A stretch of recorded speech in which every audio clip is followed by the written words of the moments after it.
Okay, આપણે આગળ હવે મહત્વની થિયરી છે વિદ્યુત ફ્લક્સ. આપણે વિદ્યુત ફ્લક્સ પહેલાં સમાન વિદ્યુત ક્ષેત્ર માટે જોઈશું અને પછી આપણે અસમાન વિદ્યુત ક્ષેત્ર માટે જોઈશું. ખાસ સાંભળવાનું, વિદ્યુત ફ્લક્સ આપણી એના પછીની થિયરી છે.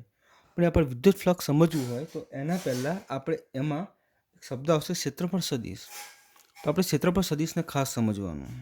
ઓકે, આ બાજુ જોજો એકવાર.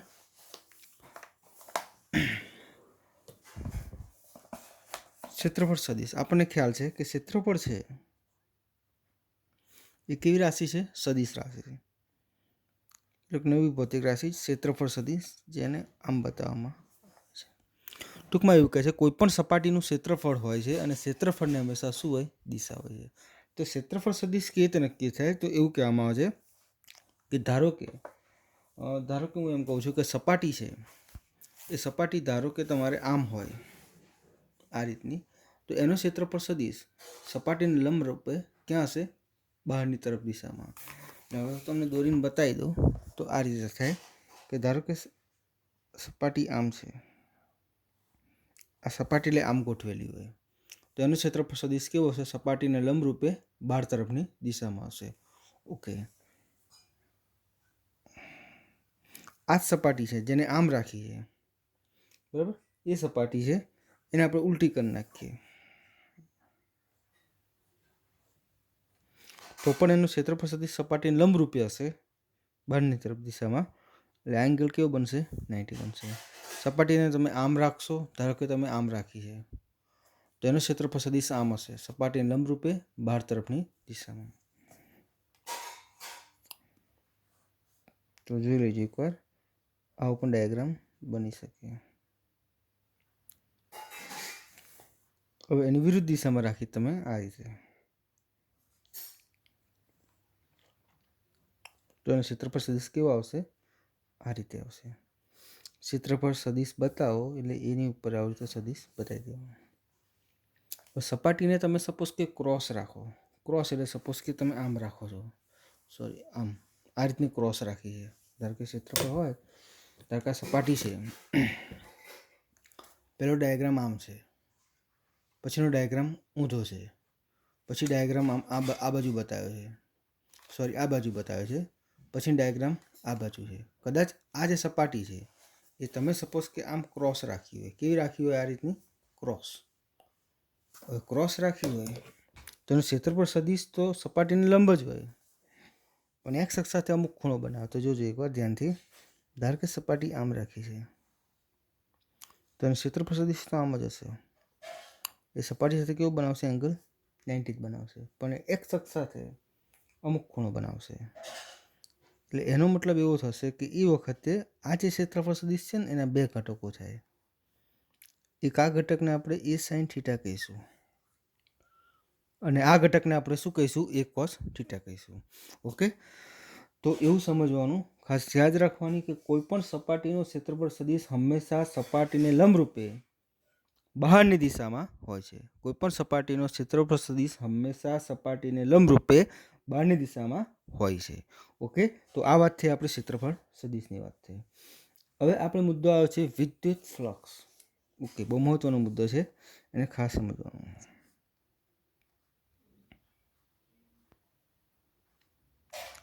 વિદ્યુત ફ્લક્સ જેને ફાઈ વડે દર્શાવવામાં આવે છે. વિદ્યુત ફ્લક્સને ફાઈ વડે આપણે દર્શાવે છે. ખરેખર વિદ્યુત ફ્લક્સ શું છે તો આપણે સમજીએ તો એવું કહેવામાં છે વિદ્યુત ફ્લક્સ એ ગાણિતીય સંકલ્પના છે. વિદ્યુત ફ્લક્સ શું છે? ગાણિતીય સંકલ્પના છે. અને વિદ્યુત ફ્લક્સ એટલે બીજું કશું નહીં, તો વિદ્યુત ફ્લક્સ એ વિદ્યુત ક્ષેત્રમાં મૂકેલા પૃષ્ઠમાંથી પસાર થતી વિદ્યુત ક્ષેત્ર રેખાની સંખ્યાના સમપ્રમાણમાં હોય છે. એવું કહેવામાં આવે છે કે વિદ્યુત ફ્લક્સ છે એ વિદ્યુત ક્ષેત્ર રેખા જે પૃષ્ઠમાંથી પસાર થતી હોય એ વિદ્યુત ક્ષેત્ર રેખાની સંખ્યાના સમપ્રમાણમાં છે. ટૂંકમાં આ કહેવામાં એવું માગે છે કે જો વિદ્યુત ક્ષેત્ર રેખાની સંખ્યા વધારે હશે તો ફ્લક્સ કેવું હશે? વધારે હશે. અને જો પસાર થતી વિદ્યુત ક્ષેત્ર રેખાની સંખ્યા ઓછી હશે તો ફ્લક્સ કેવું હશે? ઓછું હશે. ઓકે, તો ફ્લક્સનું સૂત્ર અહીં આપણે આપેલું છે, એ આપણે સ્વીકાર લેવાનું છે. તો ફ્લક્સનું સૂત્ર આવે છે કે phi is equal to E A cos theta, જ્યાં થીટા શું છે? તો તો થીટા એ વિદ્યુત ક્ષેત્ર અને ક્ષેત્રફળ સદિશ વચ્ચેનો ખૂણો છે, જ્યાં થીટા એ ઈ અને એ વચ્ચેનો ખૂણો થાય. Okay, ready. હવે ખાસ સમજવાનું,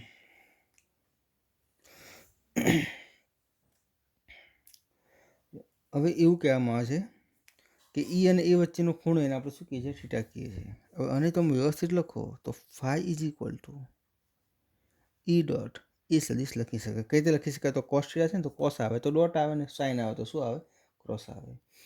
હવે એવું કહેવામાં આવે છે કે ઈ અને એ વચ્ચેનો થીટા, ટૂંકમાં એવું કહે છે કે જો આ કોસ થીટાની વેલ્યુ મેક્ઝિમમ હશે તો ફ્લક્સ મેક્ઝિમમ હશે, અને આની વેલ્યુ જો મિનિમમ હશે તો ફ્લક્સ કેવું હશે? મિનિમમ હશે. જો આ પ્લસ હશે તો ફ્લક્સ પ્લસ હોય, જો આ માઇનસ હોય તો ફ્લક્સ માઇનસ હોય, અને જો આ ઝીરો હશે તો ફ્લક્સ શું હશે? ઝીરો હશે. તો એના માટે આપણે જોવાનું છે કે કઈ કઈ પોઝિશનમાં ફ્લક્સ મેક્સિમમ મળી શકે અને કઈ પોઝિશનમાં ફ્લક્સ મિનિમમ મળી શકે. તો અહીંયા હું તમને ડાયાગ્રામ બતાવું છું, એ ડાયાગ્રામ ખાસ જોઈ લેવાનું. Okay, ready. ઓકે, અહીં વિદ્યુત ક્ષેત્ર બતાવ્યું છે તમને પ્લસ ટુ માઇનસ, એટલે વિદ્યુત ક્ષેત્ર તમારું જમણી સાઈડ છે. તો આ દિશામાં વિદ્યુત ક્ષેત્ર છે. હવે આની અંદર આપણે પૃષ્ઠ મૂકીશું, સપાટી મૂકીશું અલગ અલગ રીતે. પહેલાં સપાટી આપણે આ રીતે મૂકીએ છીએ, આ પોઝિશનમાં, બરાબર. તો પહેલાં સપાટી આમ છે,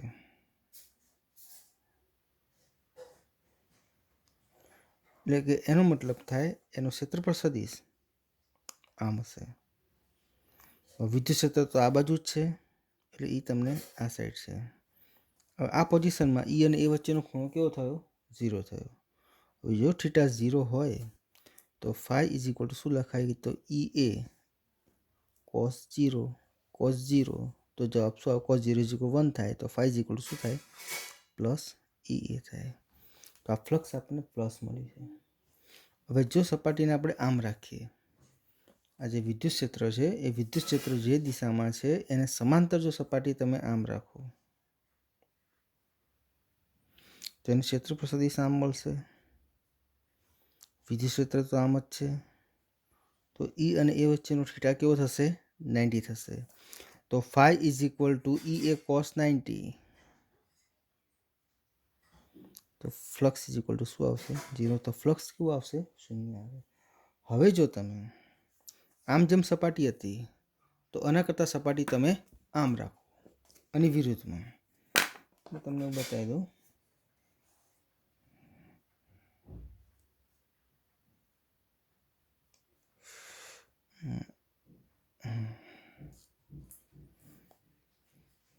તો આ રીતે તમને મળી શકે. એનું ક્ષેત્રફળ સદિશ આમ રહેશે, ઈ એનો આમ રહેશે, બરાબર.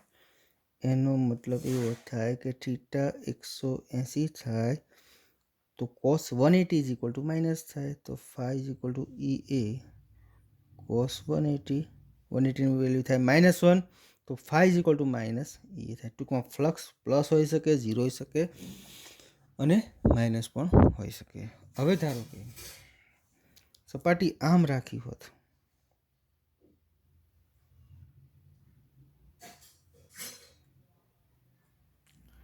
ધારો કે તમે સપાટી કદાચ આમ ક્રોસમાં રાખી હોત તો એનો ક્ષેત્રફળ સદિશ આમ આવતો, અને ઈ ક્યાં આવતો?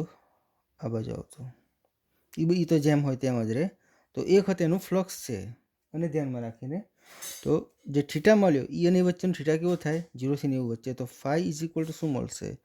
તો ઈ એ કોસ થીટા. ટૂંકમાં એવું કહેવામાં આવે છે કે સૌથી વધારે મેક્સિમમ ફ્લક્સ આ પોઝિશન, અને અમારી વેધર રેખાઓ 3 સંકળાય છે, તો આમાં બી મેક્સિમમ કેટલી રેખાઓ? 3 જાય છે. તો મહત્તમ ફ્લક્સ અહીં રહેશે. ટૂંકમાં આપણે જે આ ડાયાગ્રામ બતાવ્યો છે એ ખરેખર સમાન વિદ્યુત ક્ષેત્રમાં છે. ઓકે, તો આ વિદ્યુત ફ્લક્સ આવ્યું સમાન વિદ્યુત ક્ષેત્રમાં. હવે આપણે થોડાક એના એકમ અને એના પારિમાણિક સૂત્રની વાત કરી લઈએ. ઓકે, અહીં તમે જોઈ શકો છો એકવાર ધ્યાનથી.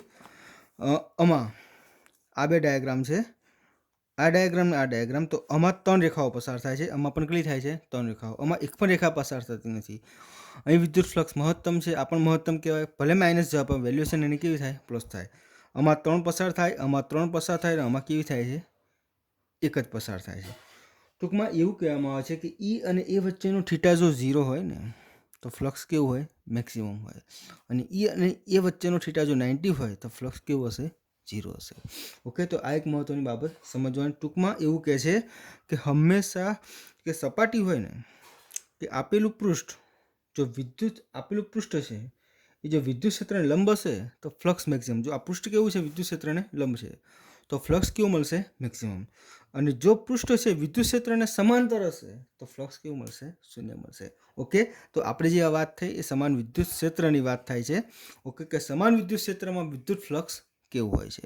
વિદ્યુત ફ્લક્સ એટલે બીજું કશું નથી. વિદ્યુત ફ્લક્સ એટલે કે આપેલા પૃષ્ઠમાંથી વિદ્યુત ક્ષેત્રમાં રહેલા જે પૃષ્ઠ છે આપેલા પૃષ્ઠમાંથી વિદ્યુત ક્ષેત્ર રેખાની સંખ્યા એને આપણે વિદ્યુત ફ્લક્સ કહીએ છીએ. ટૂંકમાં એવું પણ કહી શકાય કે ફ્લક્સ એ વિદ્યુત ક્ષેત્ર રેખાની સંખ્યાના સમપ્રમાણમાં હોય છે. તો આ બાબત પણ આપણે સમજી શકીએ. કોઈ તમને એમ પૂછે કે વિદ્યુત ક્ષેત્ર રેખાની સંખ્યા શોધવી છે તો φ E સૂત્ર વાપરી દો તો 110% જવાબ આવી જાય છે. Okay, ready. હવે આપણે એકમ અને પારિમાણિક સૂત્ર જોઈ લઈએ.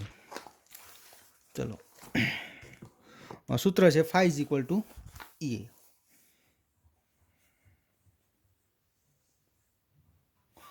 એનો એકમ થશે ન્યૂટન પર કુલમ અને એનો એકમ શું થશે? Metre square. ટૂંકમાં એનો એકમ છે ન્યૂટન પર કુલમ ઇન્ટુ મીટર સ્ક્વેર. એનું પારિમાણિક સૂત્ર શું થાય છે તો આપણે એ પણ જરીક ચર્ચા કરી લઈએ છીએ.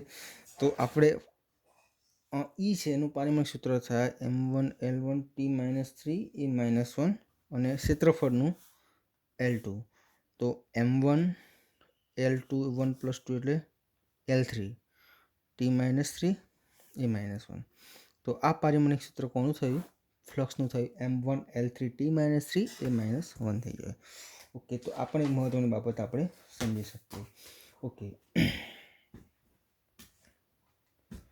એક સીધી વાત છે. હવે આપણે થોડાક બીજા મુદ્દા પણ જોઈ લઈએ. એક સિમ્પલ છે, જોઈજો કે આપણે એવું સમજીએ કે પૃષ્ઠ સાથે સંકળાયેલ તેમજ બંધ વક્ર સપાટી સાથે સંકળાયેલ વિદ્યુત ફ્લક્સ ધન, ઋણ અને શૂન્ય ક્યારે હોઈ શકે? તો મેં તમને જેમ વાત કરી કે જો થીટા 0 હોય તો φ = EA cos 0. cos થીટા લખો છો EA cos 0. cos 0 શું થાય? 1 થાય. તો φ કેવું આવ્યું? પ્લસ આવ્યું. ઓકે, બીજી બાબત કે જો થીટા,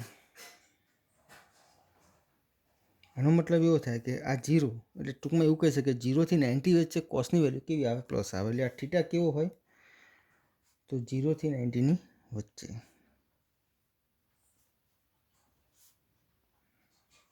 થઈ ગયું? ઓકે, હવે જો થીટા છે એ 90થી મોટો હોય, આપણે વાત કરીએ સીધી, તો વેલ્યુ કેવી આવશે? માઇનસ આવશે. તો કહી શકાય ટૂંકમાં આપણે સિમ્પલ આપણે 180 લઈએ તો ખબર પડી જાય.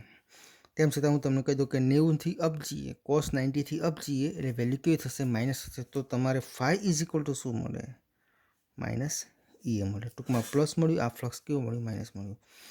હવે જો થીટા એક્ઝેક્ટ 90 હોય તો શું થશે? જો થીટા એક્ઝેક્ટ 90 હોય તો 110% આપણે લખીએ પ્રમાણે φ = EA cos 90. cos 90 = 0 થાય તો φ = શું મળે? ટૂંકમાં ફ્લક્સ પ્લસ પણ હોય, માઇનસ પણ હોય અને શું હોય? 0 પણ હોય. ટૂંકમાં આ સૂત્ર આપણે ખાસ યાદ રાખવાનું. φ = EA cos θ. ઓકે, હવે પછી એક બીજી બાબત છે. ફ્લક્સ બીજી કઈ રીતે પ્લસ હોઈ શકે? પ્લસ માઇનસ 0 તો હોય, પણ બીજી એક ડાયાગ્રામ દોરીને તમને બતાવીએ. તો એવું કહે છે કે ધન વિદ્યુતભાર છે.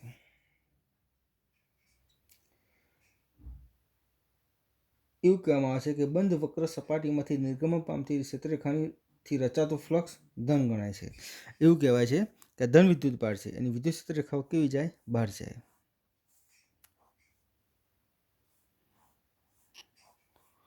અને તમે કોઈ આ રીતનું પૃષ્ઠ ધાર લો તો એવું કહેવામાં આવે છે કે આનું જે ફ્લક્સ છે, આ વિદ્યુત ક્ષેત્ર રેખાઓ બહાર તરફ જાય છે, તો આ ધન વિદ્યુતભારનું ફ્લક્સ કેવું કહેવાશે? પ્લસ કહેવાશે. ઓકે, હવે જોજો.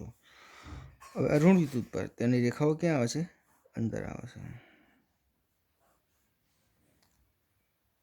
આ રીતે પૃષ્ઠ ધાર લો તો એવું કહેવામાં આવે છે કે આ ઋણ વિદ્યુતભાર હોય તો એની સાથે સંકળાયેલું ફ્લક્સ કેવું કહેવાય? માઇનસ કહેવાય. હવે ત્રીજો ડાયાગ્રામ દોરી દઈએ આપણે. કે ધારો કે આ રીતનું છે.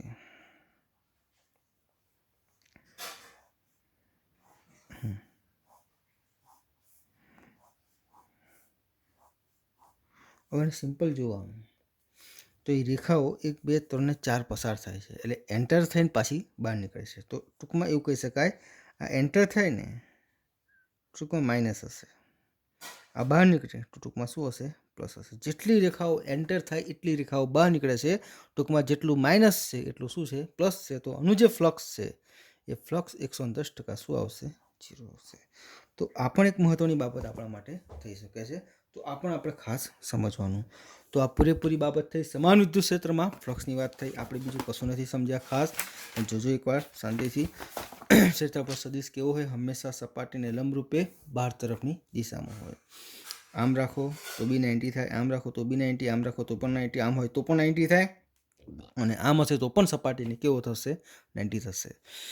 ઓકે, પછી મેં તમને ડાયાગ્રામ બતાવ્યો કે આ સપાટી આમ રાખી છે, બરાબર, એક આમ રાખી, પછી આમ સીધી કરી, પછી આપણે આમ આ સાઈડ રાખી છે, અને પછી આપણે આમ ક્રોસ કરી છે.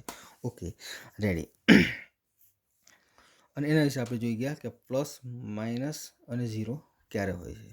Okay, ready. ત્યાર પછી આપણે થોડી આ પણ ચર્ચા કરી અને એકમ જોયો, એનું પારિમાણિક સૂત્ર જોયું. ફ્લક્સ છે એ 0 ફ્લક્સ પ્લસ ક્યારે હોય, માઇનસ ક્યારે હોય અને 0 ક્યારે હોય. ઓકે, અને પછી આપણે એક બસ સમજાયું કે આ રીતે પણ સમજીએ, રેખાઓ બહાર નીકળે તો ફ્લક્સ પ્લસ કહેવાય, અંદર આવે તો માઇનસ કહેવાય. ઓકે, અને બીજું જેટલી અંદર આવે ને જેટલી બહાર નીકળે બંને વેલ્યુએશન સરખી હોય તો 110% ફ્લક્સ કેવું કહેવાય? 0 કહેવાય. તો આ થયું આપણે સમાન વિદ્યુત ક્ષેત્રમાં વિદ્યુત ફ્લક્સ થયું. આપણે વિદ્યુત ફ્લક્સનો આગળનો મુદ્દો છે સમાન વિદ્યુત ક્ષેત્ર. આપણે જોઈ ગયા હતા. આ વિદ્યુત ક્ષેત્ર કેવું હતું? સમાન હતું. એ જોઈ ગયા આપણે. આ વિદ્યુત ક્ષેત્ર કેવું દેખાય છે? સમાન. સમાન વિદ્યુત ક્ષેત્રમાં ફ્લક્સ આ રીતે શોધી શકાય. હવે મુદ્દો આવે છે અસમાન વિદ્યુત ક્ષેત્રમાં ફ્લક્સ હતું. તો આપણે એક કામ કરીએ, અસમાન વિદ્યુત ક્ષેત્ર પહેલા લઈ લઈએ.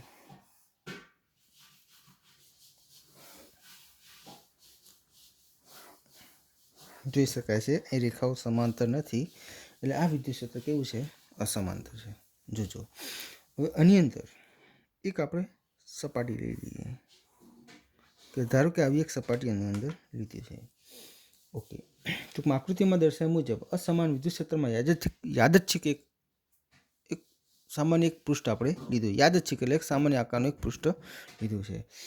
હવે આખા પૃષ્ઠને આપણે નાના નાના ભાગમાં વિભાગવા પડે, અને જો તમે આખા પૃષ્ઠને નાના નાના ભાગમાં વિભાગો તો ભલે આ અસમાન વિદ્યુત ક્ષેત્ર છે, પણ જો તમે આના નાના નાના ભાગ કરશો ને તો એ નાના નાના સૂક્ષ્મ ભાગ માટે વિદ્યુત ક્ષેત્ર હંમેશા કેવું રહે? અચર રહે. ટૂંકમાં આપણે આવો નાનો ભાગ લઈ લઈએ.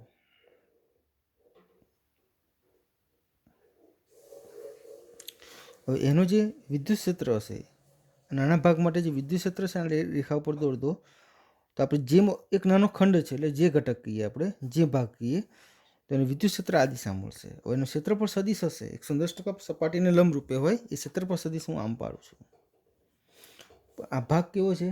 નાનો છે, તો એનું ક્ષેત્રફળ સદિશ પણ કેવો હશે? સૂક્ષ્મ હશે. તો એને આપણે 110% ડેલ્ટા એ જે લખી શકીએ. તો આવા સૂક્ષ્મ તમે ઘણા બધા ભાગ પાડો અને પછી એનું જો સંકલન કરો, ટૂંકમાં એવું કે આમાં સૂક્ષ્મ ભાગ પાડ્યા, આનું ફ્લક્સ શોધ્યું, બીજો એક સૂક્ષ્મ ભાગ પાડ્યો, એનું શોધ્યું, આનું શોધ્યું, એમ બધાનું ફ્લક્સ શોધો અને સરવાળો કરો તો તમને શું મળે? કુલ ફ્લક્સ મળે.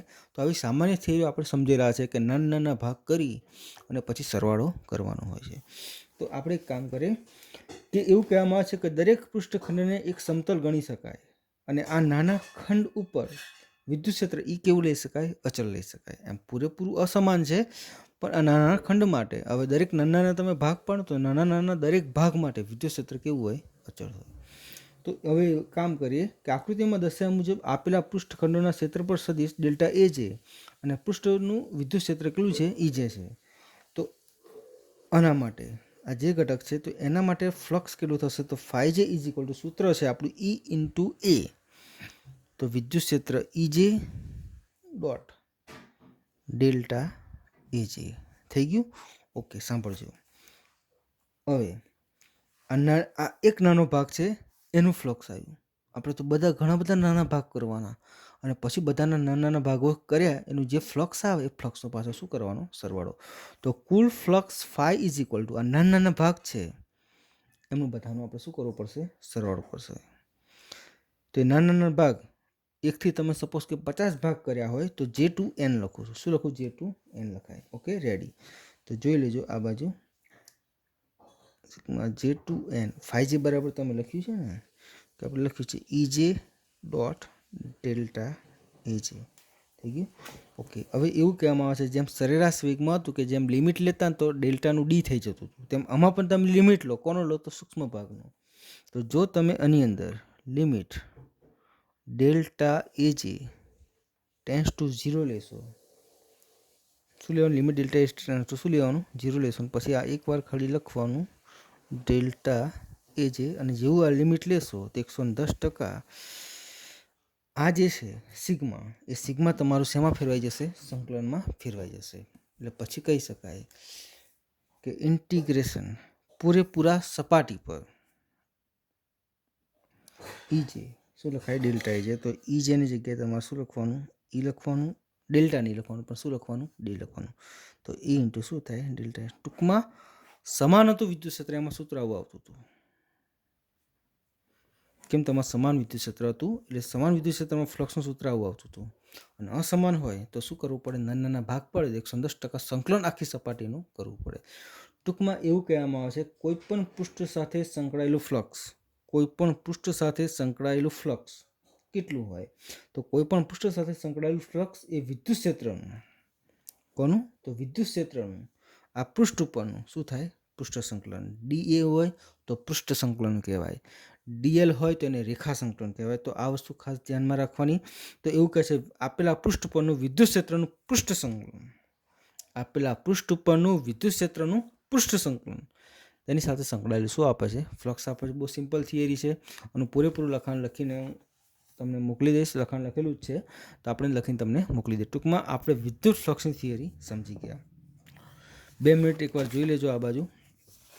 આપણે ખાસ કયો મુદ્દો જોઈ ગયા? તો ખાસ આપણે આટલું શીખ્યા કે ફ્લક્સ એટલે વિદ્યુત ક્ષેત્ર રેખાની સંખ્યા. phi = E ડોટ E લખાય. ટૂંકમાં phi = E cos θ લખી શકાય સમાન વિદ્યુત ક્ષેત્ર માટે. પછી અસમાન માટે આવું લખો છો ઇન્ટિગ્રેશન E ડોટ DA. આ અસમાન, આ સમાન. તો આમાં પણ તમે ઇન્ટિગ્રેશન E ડોટ છે ને તો એને EDA cos θ બતાવી શકો. ટૂંકમાં થિયરી સિમ્પલ છે, આમાં બહુ ખાસ કંઈ છે નહીં, પણ મહેરબાની કરીને બહુ મહત્ત્વની થિયરી થાય તો એને આપણે તૈયાર કરી દેવાની. ઓકે, કાલે આપણે નવી થિયરી આવશે વિદ્યુત ડાયપોલ. એ પણ આપણા માટે બહુ મહત્ત્વની થિયરી છે. તો કાલનો આપણો ટાર્ગેટ રહેશે વિદ્યુત ડાયપોલની થિયરી પૂરું થવાનું. કાલનો વિડીયો પણ લગભગ 20 મિનિટનો રહેશે.